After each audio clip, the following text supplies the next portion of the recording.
We learned this morning that our businesses created 84,000 new jobs last month, and that overall means that businesses have created 4.4 million new jobs over the past 28 months. We have seen the jobs report this morning, and it is another kick in the gut to middle-class families.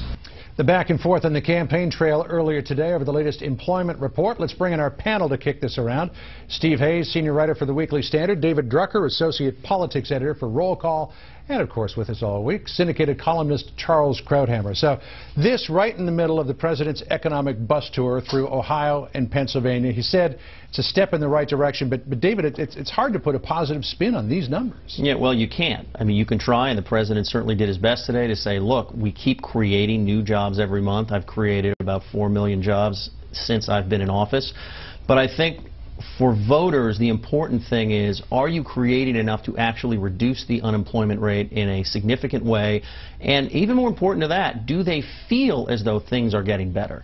I think it's too early to decide that the jobs picture and the economic picture are going to sink the president. He could still win for several reasons, and I want to know what the numbers and the sentiment is across the country right after the conventions in September and October.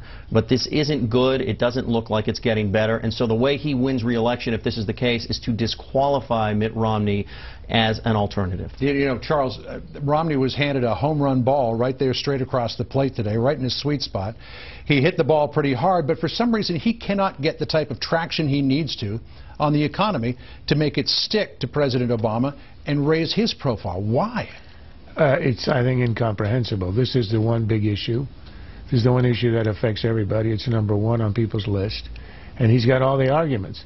Ironically, what's happening is that in states like Ohio, the president is running an ad campaign which talks about Romney at Bain being outsourcer-in-chief.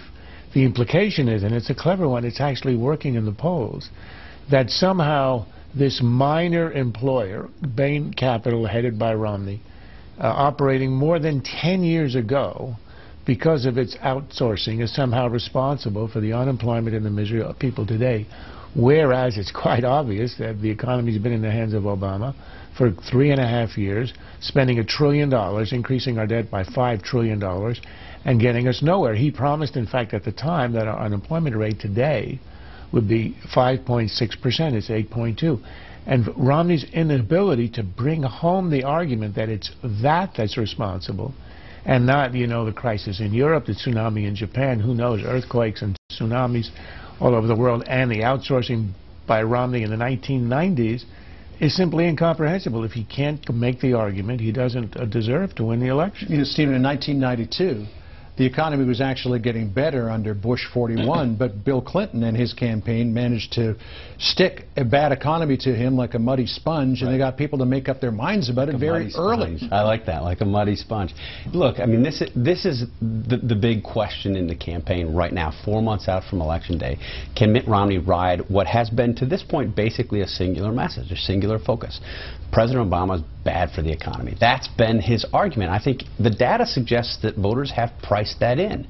Like investors price that into stocks they might want to know. They've priced in the bad news on the president. If you look at the Gallup tracking poll, which started April 16th, Romney was leading 47-45 at that point. Today, after months of bad news, 3 consecutive bad jobs reports, Barack Obama's leading 48-44. And that was a surge that started before the Supreme Court decision. So this is not a Supreme Court bump. Real Clear Politics basically shows that the race was tied then, or Obama was +3 then, Obama's +3 now. I think the big question is, should Mitt Romney broaden his argument? Should he make it bigger? Should he be talking more about losing the American dream? Should he be talking more about an America that today that's not like the America that we knew in the past? He's done some of that. Should he broaden his message to include health care, to include debt and deficits, to include entitlement reform? I think he should. They've been resistant. Now, David, what's your position on that? You know, Bill Kristol has been hammering Romney as a Johnny One Note on the economy, that he does, in fact, need to broaden out a little bit more. Do you think he does? I'm expecting the Obama campaign to start sending his clips around. I think we'll get a chuckle out of it. But I think actually a lot of the criticism of Romney, and actually President Obama as well, is a little bit premature. Romney just came out of a primary about 6-7 weeks ago. ago. He has been raising money like crazy. That he has done. And I think that he has been saying a lot of the things that people want him to say. It just, if it's going to work, and it may not, but if it's going to work, it still needs time to sink in and register, and you need to get to a point where voters are really paying attention. It's true he's not the most inspiring guy of all time. He never will be, but often we see voters and undecided voters break in the fall. They don't often break in July. Even with, and I'll defer to Charles on this, but even with Ronald Reagan in 1980, you didn't know that he was going to win by a landslide in July. This was something that became apparent late. You know, one thing that the campaigns try to do during the month of July and early August is to get a word out there, a message out there that will define the other candidate. You know, Obama did it effectively in 2008, painting John McCain is out of touch. The Swift voters did it effectively with John Kerry in 2004. Let's listen to what's going on the campaign trail and among the surrogates as the campaigns try to define the other candidate.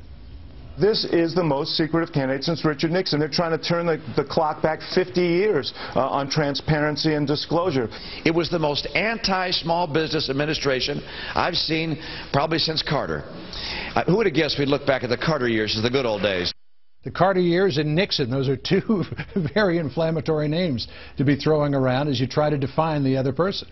Well, I think Axelrod's attempt to make secrecy the big issue in this, or an issue in this campaign, is ridiculous. This is a glass house issue he's got. He's just had his Attorney General, for the first time in American history, receive a rebuke from the Congress that we've never seen, a criminal contempt for concealing documents in an operation that ended in the death of an American law enforcement official.